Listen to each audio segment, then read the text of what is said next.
So we didn't learn.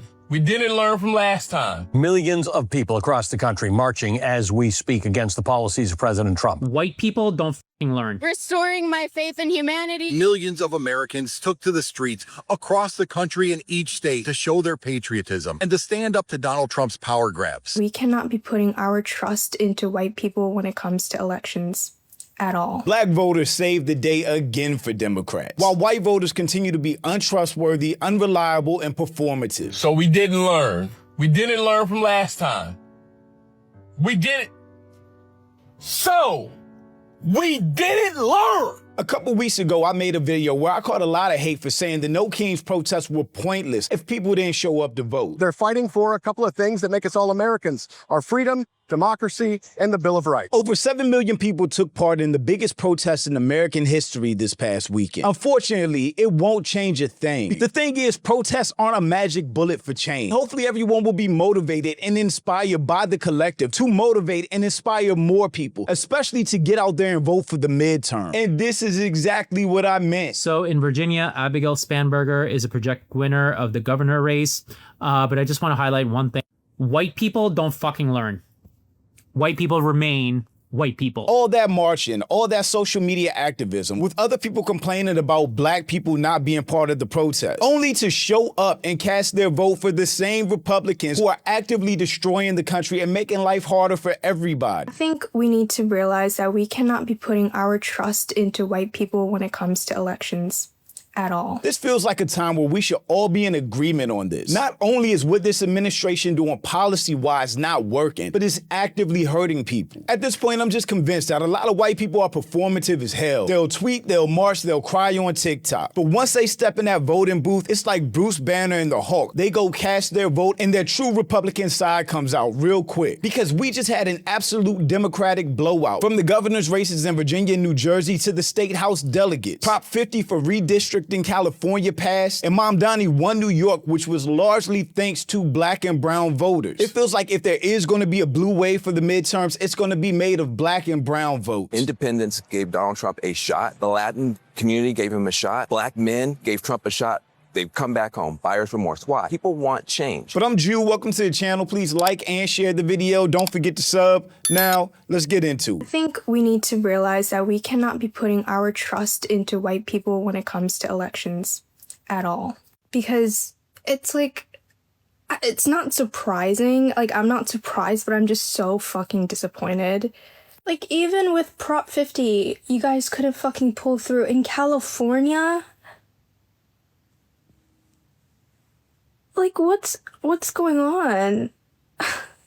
Like, can we please get it the fuck together? Democrats have flipped 13 seats in Virginia's House of Delegates, including 7 Republican safe seats held by the GOP for 40 years. When seats that have been held that long by a party flips, that is an indictment that something is wrong. People are aware of and unhappy with what's going on, and they know there needs to be a change and what they need to do to make it happen. And you don't have to be a genius to figure out why. The economy is trash, the job market is trash, unemployment is up, the cost of everything has gone up. All you have to do is walk down the single aisle of the grocery store and see how much prices have gone up, and you know something's wrong. Healthcare costs are skyrocketing, and this administration is doing everything they can to cut off SNAP benefits for 42 million Americans. It's so mean-spirited. We're in the longest government shutdown in history. ICE is out of control, and it feels like we're just going to a very dark place as a nation. And even Republicans are waking up and realizing this is bad for them. I think the top lesson is that we have got to focus now on domestic economic policy, because as wrong as Zoran Mamdani's solutions are on affordability,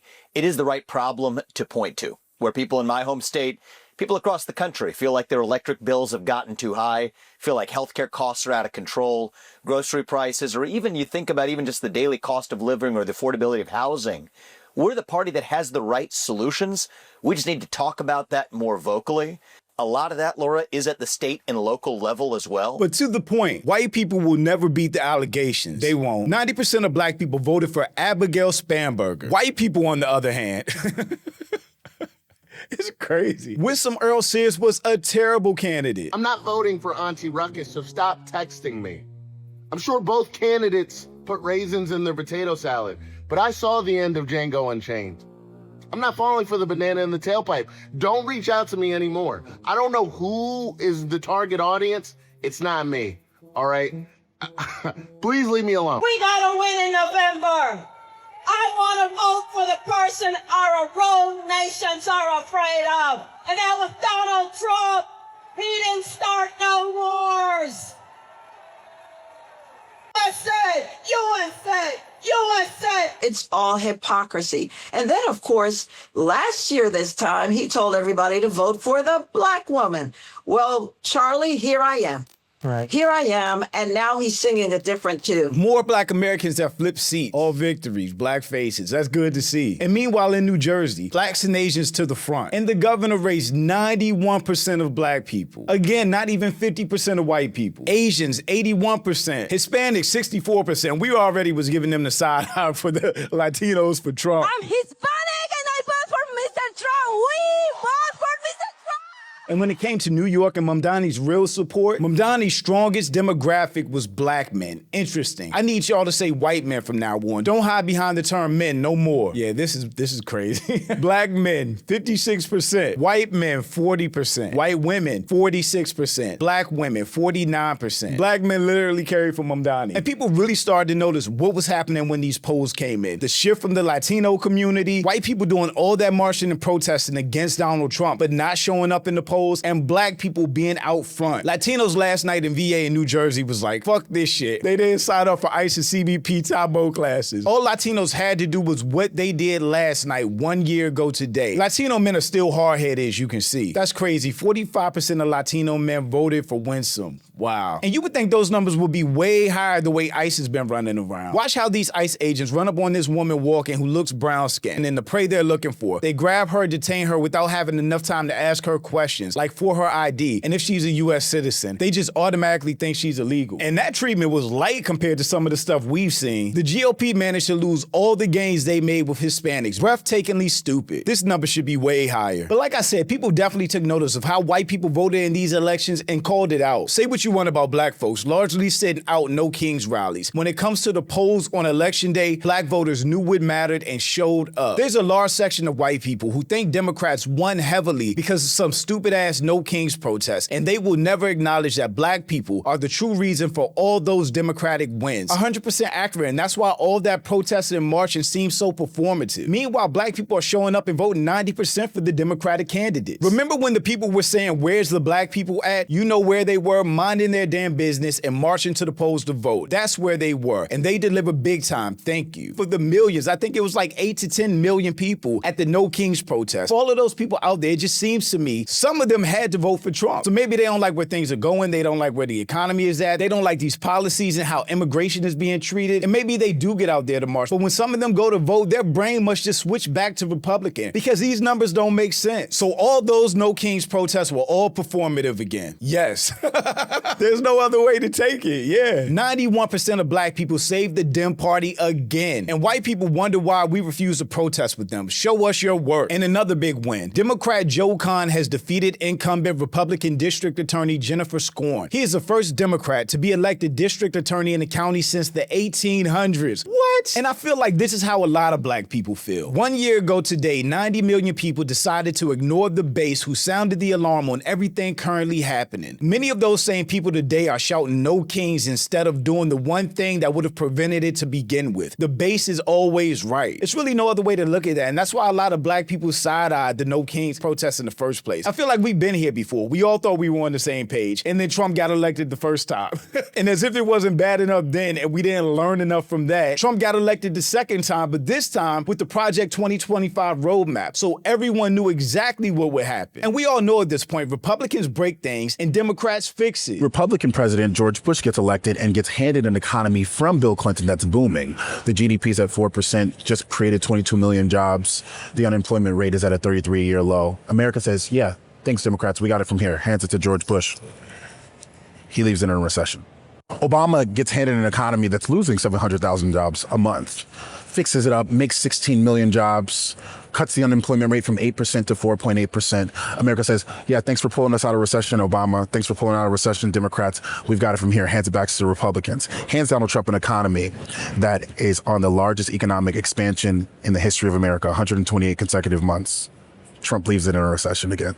Actually, 10 of the last 11 recessions have all been under Republican presidents. How long do we expect Democratic politics to clean up your mess? Where are the black people? Why aren't the black people protesting? Because we protest at the voting booth. Well said. Not for nothing, black voters showed the most support for California's redistricting effort as they've been waiting for an opportunity to fight back against Trump and MAGA. Plus the group most supportive of Prop 50, black men. Again, 90% black people were not playing.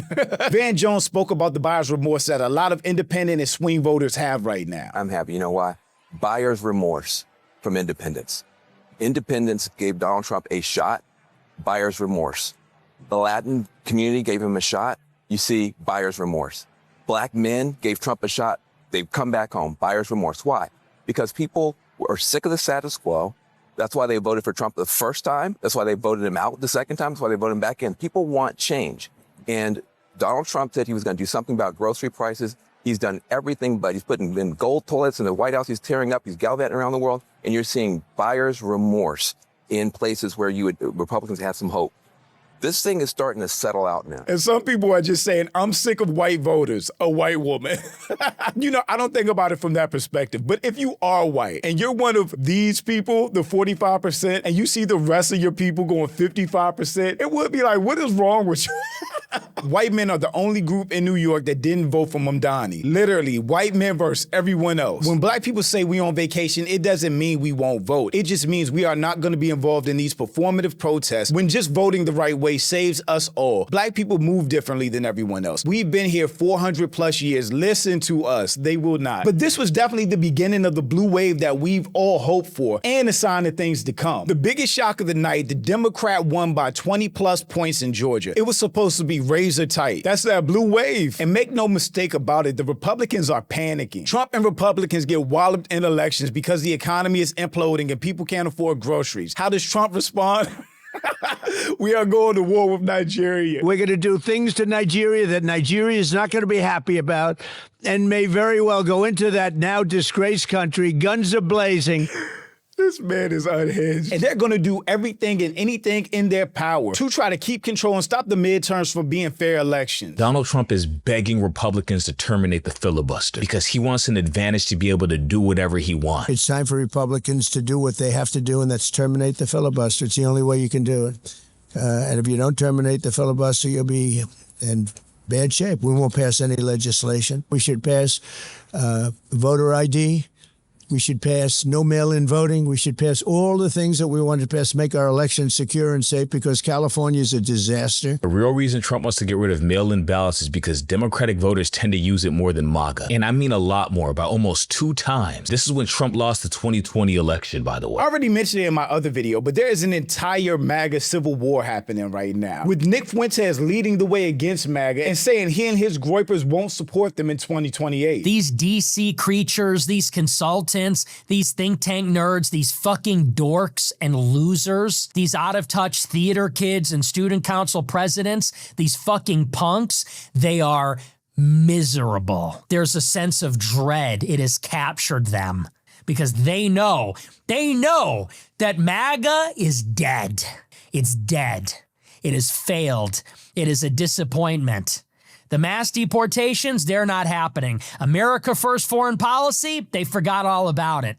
Approval ratings in the toilet. Epstein files covered up. Blue wave just happened. At the end of the day, most of us showed up like we were supposed to and voted like we needed to make a change for this country. Because what is going on right now is destructive and not working at all. And people are fed up with what they see as performative protesting and outrage when that does not show up in the voting booth. The policies being enacted, the economy being destroyed, people literally being hurt by this administration should be bad enough to make everybody show up at the polls and vote the right way. But if nothing else, at least people of color for the most part are unified on what we need to do. Shout out to my channel members. I appreciate y'all so much. I just dropped a new video yesterday. Make sure you check it out. Thanks for watching. Y'all let me know what you think about all this in the comments. Also, make sure you follow me on Instagram for behind the scenes and life stuff, and I'll catch you next time. Peace.